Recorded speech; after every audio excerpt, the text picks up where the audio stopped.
She fires the lead to seal the curse. The brass casings hit the floor with a rhythmic finality, echoing off the walls of a kitchen that has seen too much blood for one lifetime. In this reality, a mother and daughter stand over a cooling corpse, but they aren't looking at a monster. They are looking at a mirror. The neighbor, a woman who lived just a fence line away, lies silenced, her skull shattered by the very weapon the mother spent years trying to keep out of her daughter's hands. This is the cruel irony of survival. To protect the legacy, you must become the very thing you fear. The mother grips her daughter's shoulder, not in comfort, but in a silent acknowledgement of the buried truth. By teaching her how to pull the trigger, by naming her after a girl who died in a garage 3 decades ago. She didn't give her daughter a name, she gave her a target. The daughter is no longer a student or an actress. She is a vessel for a 30-year-old trauma that refuses to stay in the ground. They stand in the aftermath of a digital haunting, where voices of dead friends were reconstructed by machines to lure them back to the start. The weight of this reality is that the ghost doesn't need a body anymore. It just needs an audience. As the blue and red lights begin to pulse against the window, the daughter realizes the most disturbing rule of their world. The only way to stop the incident is to ensure you are the only one left standing to tell the lie. He resurrects the slaughter to validate his existence. Long before the brass hit the floor, the incident began with a whisper in the digital void. In this reality, nostalgia isn't a warm memory. It's a lethal infection. It started at a house that should have been demolished years ago, a structure built on the bones of 2 teenage boys who turned their boredom into a bloodbath. 2 tourists, obsessed with the secret history of the town, entered that house looking for a thrill. They found a nightmare. They thought they were fans of the vibe, collectors of the macabre, but they were merely the first offerings to a system that demands a fresh harvest every decade. The shadows didn't just kill them, they burned the house down, turning a monument of the past into a funeral pyre for the future. This wasn't a random act of violence. It was a signal. In this reality, the rule is that the past is never dead. It's just waiting for a better internet connection. The shadow began reaching out through the wires, using a voice that hasn't been heard since 1996.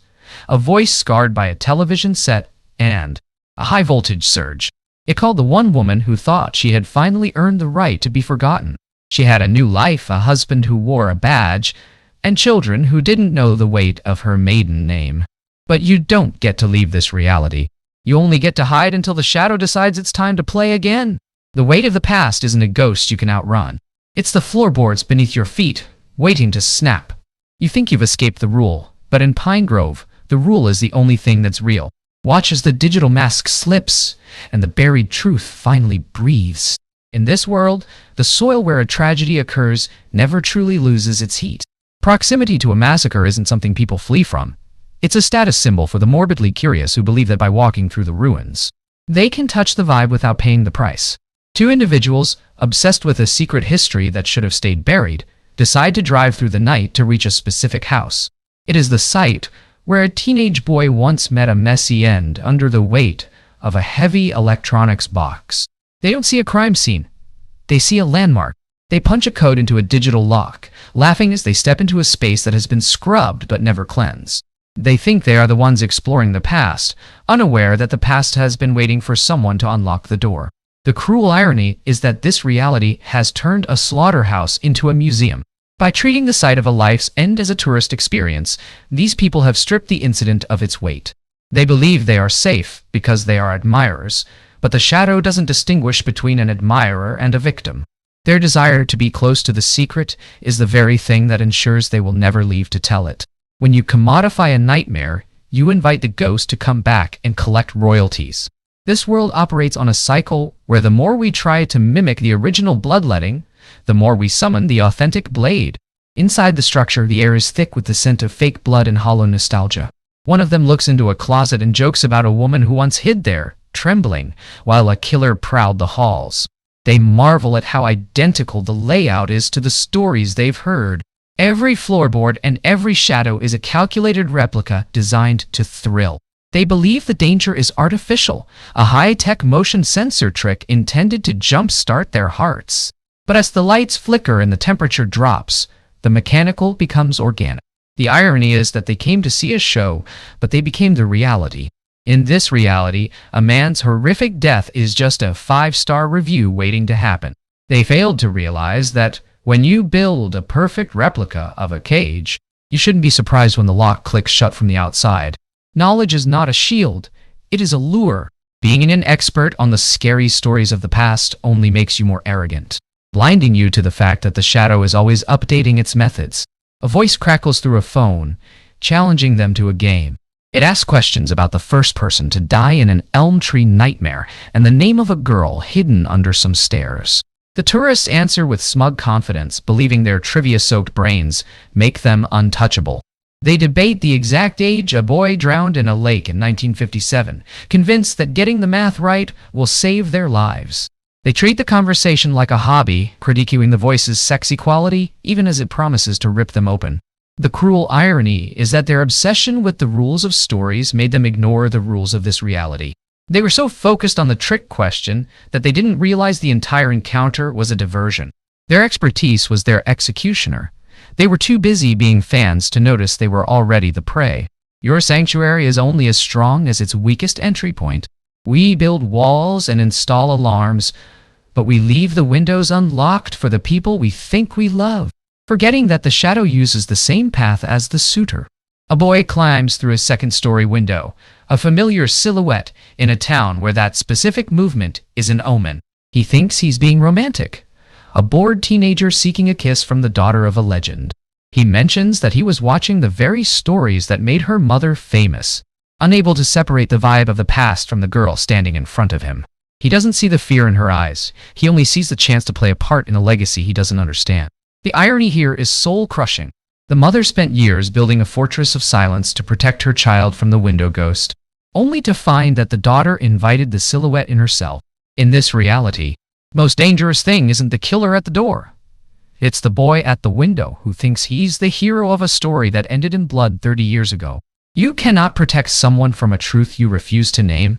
By burying the secret, you ensure that the next generation has no choice but to dig it up themselves. The mother discovers the boy in the room and erupts in a panic that looks like parenting but feels like a trauma response. She scolds the girl for trusting so easily, for opening the window to a stranger. The daughter fires back, calling her mother a hypocrite, knowing full well that the mother's own life was defined by the very boy who used to crawl through her own window. The house is a cold, sterile cage where conversations about the past are banned, yet the weight of that past is felt in every draft and every locked drawer. The irony is that the mother is preserving her own regret rather than her daughter's safety. By keeping the girl in the dark, she has made her the perfect target. The daughter isn't seeking rebellion. She is seeking the identity her mother tried to erase. In this reality, a secret is just a ghost that grows hungrier the longer you ignore it. The past isn't something you can throw away. It's something you store in the rafters. Old clothes and dusty boxes are the physical manifestations of the weight we refuse to carry, but they remain in the house, rotting the structure from the top down. The daughter climbs into the attic, searching for a connection to the woman her mother used to be. She pulls out an old jacket, a relic from a university that became a graveyard.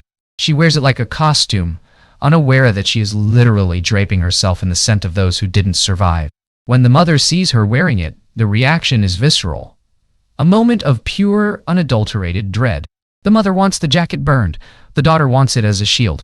The cruel irony is that the daughter thinks she is finding her vintage identity, while the mother sees a shroud. In this reality, you don't get to move on. You only get to hide the evidence. The attic isn't a storage space. It's a mausoleum, and the daughter just walked into it with a smile. The morning ritual is just a countdown to the next incident. We surround ourselves with the mundane: coffee, espresso shots, small talk with neighbors, to convince ourselves that this reality is normal. Even as the shadow watches from the corner booth, the mother runs a coffee house, a place of community and warmth.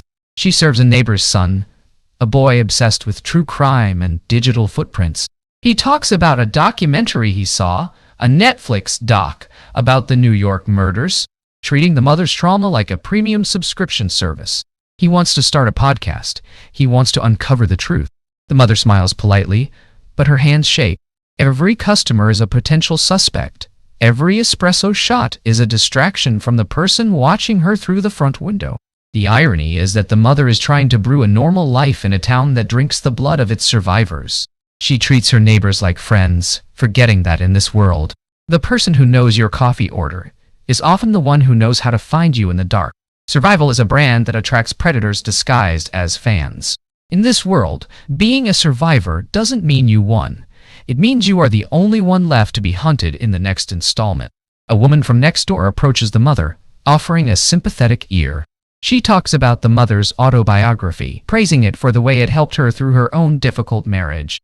She treats the mother like a celebrity, a pinnacle of strength. But her admiration feels heavy, like a weight.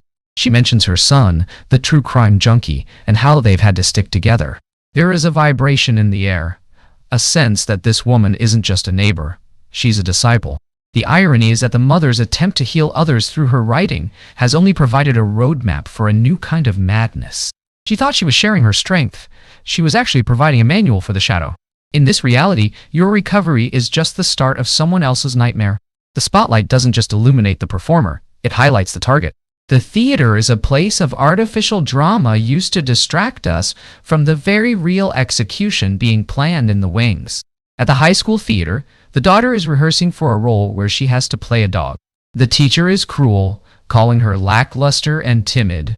He tells her she needs to channel her mother's fire, mocking her for not having the grit of a survivor. The daughter is paralyzed by stage fright, her only line a hollow sound. She feels the eyes of the room on her, unaware that someone is watching her from the catwalks. Someone who isn't interested in her performance, only in her ending. The cruel irony is that the teacher is demanding fire from a girl who is about to be consumed by it. He treats her mother's trauma as a theatrical tool, failing to realize that this reality doesn't do dress rehearsals. The stage fright she feels is a biological warning she's being taught to ignore. A system that forgets its monsters is doomed to be destroyed by them. In this reality, we trust the paperwork and the morgue, forgetting that the shadow is capable of faking a heartbeat as easily as it fakes a digital voice. The phone rings. The mother answers, expecting a client or a friend. Instead, she hears a voice that should be ash and bone. It claims to be a boy from 1996, a boy who died with a television on his head. He speaks of the old town. He speaks of Pine Grove. He claims he was never dead, just forgotten. A John Doe in a psychiatric ward for 30 years, waiting for his amnesia to clear. He describes her daughter's theater, her friends, her life. He isn't a ghost. He's a physical threat with a 30-year-old grudge. The irony is that society's need to move on is the very thing that let the shadow survive. By losing the paperwork and burying the truth, the world created a blind spot large enough for a killer to live in for 3 decades. The system didn't heal him. It just gave him a place to wait. Every tragedy requires an audience to make it real. The shadow doesn't just want to kill. It wants to be witnessed, turning a private life into a public spectacle. The shadow announces his arrival. He isn't hiding anymore. He's giving a countdown. He tells the mother he is standing outside the theater, watching her daughter perform.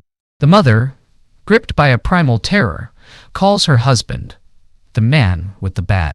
They race toward the school, sirens screaming into the night. They believe they are the ones taking action, but they are actually following the shadow's choreography. Every move they make was predicted. Every panic was planned. The cruel irony is that their arrival at the theater doesn't prevent the incident.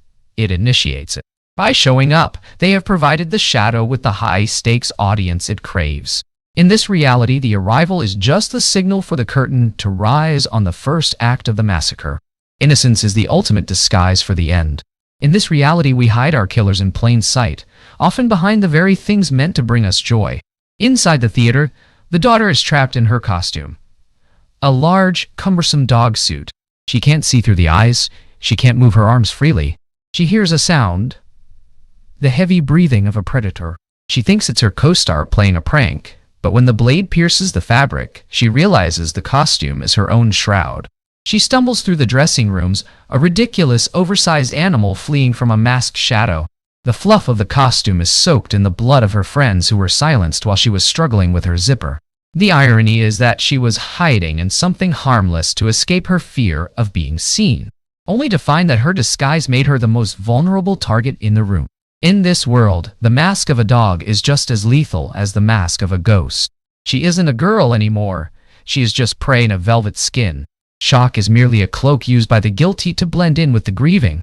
When the incident strikes, the person crying the loudest is often the one who sharpened the blade. In the immediate wake of the theater slaughter, the air is thick with the scent of copper and cheap stage makeup. The teacher stands among the sirens, lamenting the loss of his production rather than the loss of the children. He complains that they don't even have an understudy, treating the deaths like a logistical error in a schedule.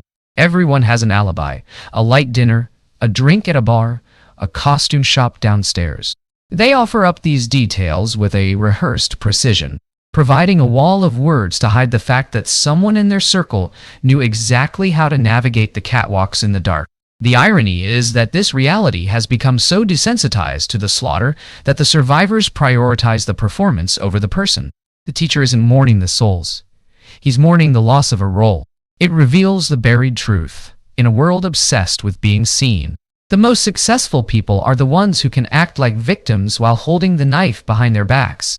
To survive the incident, you must accept that home is no longer a sanctuary, but a kill box. Safety is a mobile concept, and if you aren't ready to abandon everything you own in 5 minutes, you are already dead.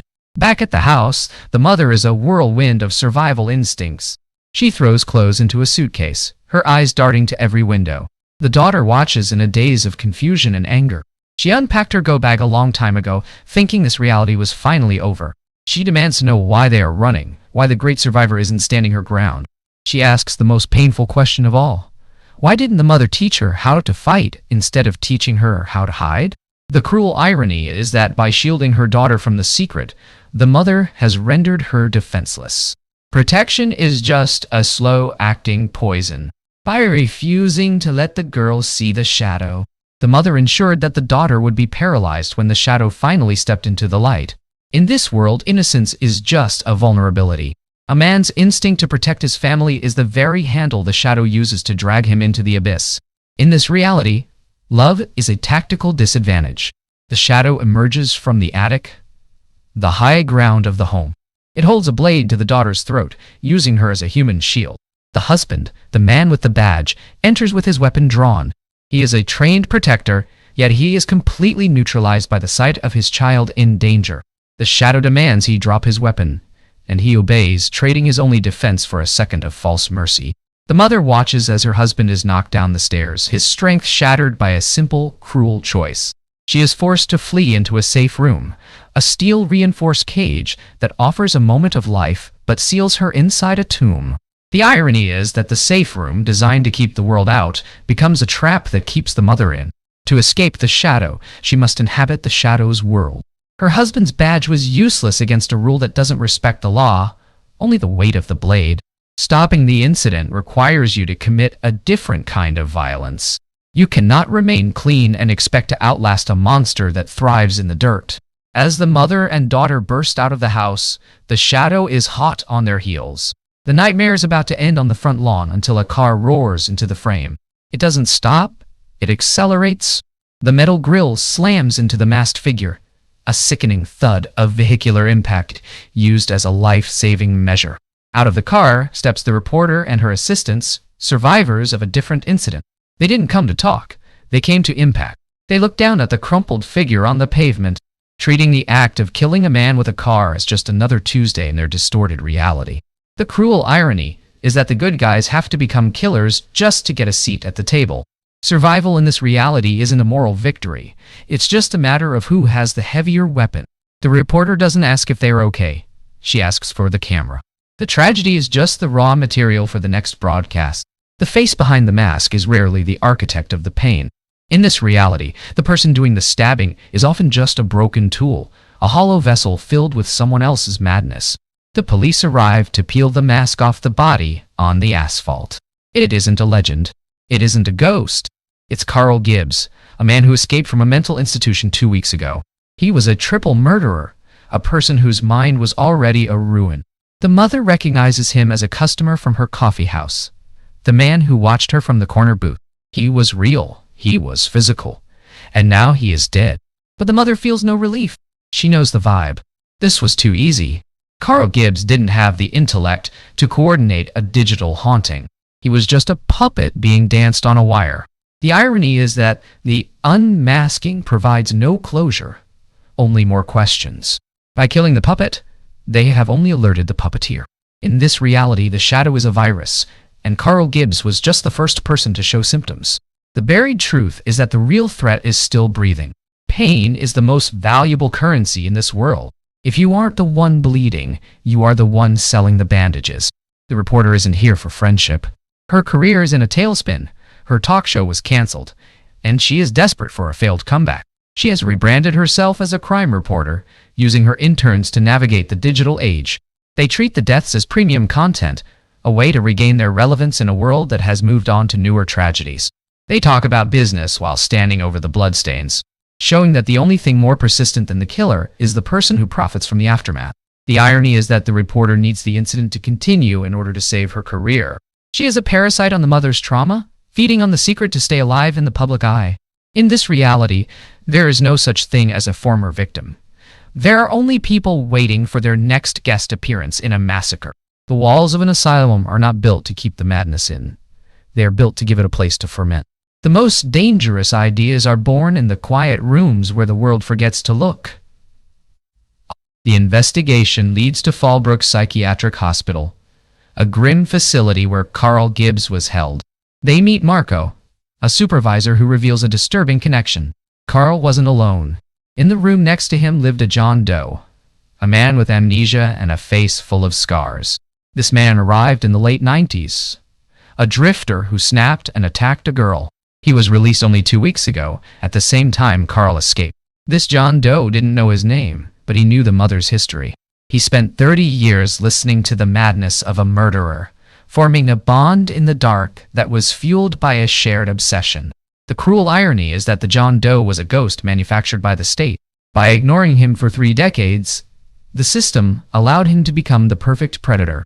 He didn't have amnesia. He had patience. This reality is trapped in a loop of its own making. We are so obsessed with the original that we are willing to die just to feel like we are part of the legend. At a tavern, the next generation gathers. They discuss the rules of the incident with a terrifying flippancy. They explain that this reality is now driven by nostalgia. The killer isn't a fan of the stories. They are a fan of the mother herself. They want to bring the survivor out of retirement because survivors are not allowed to have happy endings. They debate motives, boredom, obsession, digital fame. They look at each other with suspicion, knowing that in this world the person buying the next round of drinks is the most likely suspect. The irony is that their knowledge of the rules is their only personality trait. They are so conscious of their own potential deaths that they've stopped being human. They are just characters in a plan they are watching in real time. In this reality, being a fan is the ultimate sin, because it turns a tragedy into a game where the only way to win is to be the last one alive. To catch a monster, you must offer it something it cannot resist, your own public destruction. The shadow cannot resist a platform. The mother decides to stop hiding. She agrees to an exclusive interview, to be broadcast live to every affiliate in the state. She sits under the harsh studio lights, her face projected onto a million screens. She addresses the shadow directly, mocking him for being a sidekick. She offers herself as bait, her voice steady, but her eyes full of the weight of 30 years of fear. She is inviting the monster to her door, gambling her life for a single chance to end the cycle. The cruel irony is that the interview intended to lure the killer becomes a platform for her own humiliation. The reporter asks the most invasive questions about the mother's trauma, about her daughter's name, about the darkness she can't escape. The mother realized she isn't just bait for a killer, she's bait for the audience. In this reality, your pain is the exclusive that everyone is tuning in to see. Rebellion in this reality carries a death sentence. When the world tells you to stay inside, it isn't a suggestion. It is a warning that the shadow owns the night. The daughter defies her mother's orders to meet her boyfriend. She thinks she's being a censor-rid, exerting her independence. But as they sit in his car, she finds a laptop running a sophisticated test. She sees a digital reconstruction of a face. The boyfriend's face being deep-faked into the face of a dead boy from 1996. The trust she fought so hard for vanishes in a pixelated blur. She knocks him out and flees into the streets, realizing that her boyfriend was just another layer of the digital ghost. The tavern becomes a slaughterhouse as the shadow arrives, killing her friends with a clinical efficiency that leaves the daughter running for her life. The irony is that the daughter's attempt to find real love led her directly into a digital trap. Trust in this world is dead. The shadow didn't need to break into her house. It broke into her heart through a high-definition screen. The code to your survival is buried in the date of your birth. Life and death are two ends of the same sequence. Tatum is trapped in the coffeehouse office. The shadow is scratching at the door, the metal blade rasping against the wood. The mother is on the phone, her voice a desperate lifeline. She tells the daughter to open the safe. The code is the daughter's birthday, the very moment she entered this reality. Inside is the gun, the heavy steel weight the mother spent a lifetime hiding. The daughter is trembling, crying that she isn't like her mother, that she can't pull the trigger. But the mother's voice becomes cold, commanding. She talks her daughter through the mechanics, the safety, the red dot, the center mass. When he goes down, the mother says, "You shoot him in the head." The irony is that the daughter's birthday, a celebration of life, is now the key to taking one. The gun is the buried truth of their family legacy. To survive, the daughter must shed her innocence and become the survivor the mother tried to prevent her from being. The most dangerous person in your life is the one who lives next door and tells you they inspired you. Fanaticism is a neighborly smile with a blade behind it. The mother returns home to find the ultimate betrayal. The shadow unmasks. But it isn't a man from the past. It is Jessica, the neighbor, standing alongside Marco from the asylum. Jessica reveals that she didn't just read the mother's book. She lived it. She killed her own husband because the mother inspired her to kill her tormentors. She moved next door to be close to the source of her religion. Marco reveals that the old killer was a digital lie, an AI construct created using his tech background to manipulate the mother's trauma. They have the husband tied to a chair. They have the daughter at knife point. They aren't trying to end the story. They are trying to create a new version of the mother by forcing the daughter to witness her mother's death, just as the mother witnessed her own mother's destruction. The cruel irony is that the mother's attempt to heal the world through her writing only provided a blueprint for a new generation of killers. She didn't save Jessica, she created her. A survivor is not born. She is manufactured through the systematic destruction of everything she loves. The cycle only ends when the new version becomes more lethal than the old. The final confrontation is a chaotic explosion of lead and legacy. The husband, wounded but not broken, cuts the daughter free. The daughter doesn't hesitate. She attacks Jessica with a primal ferocity that shocks even her mother. The mother shoots Marco, ending the digital lie with a physical bullet. Jessica flees, but the daughter chases her, cornering her in the very place where the secret was kept. They fight, but the ending isn't a conversation. It's a barrage. The mother and daughter stand together, repeatedly shooting Jessica in the head to ensure the rule of the headshot is satisfied. The shadow is finally dead, but the transformation is complete. The irony is that in saving her daughter, the mother has destroyed her. The daughter is now the new version that Jessica wanted, a girl whose hands are stained with blood and whose mind is a fortress of trauma. But as they stand in the aftermath, the mother realizes the buried truth. The incident didn't end. It just changed hosts. The legacy is a crown of thorns that has now been passed to the next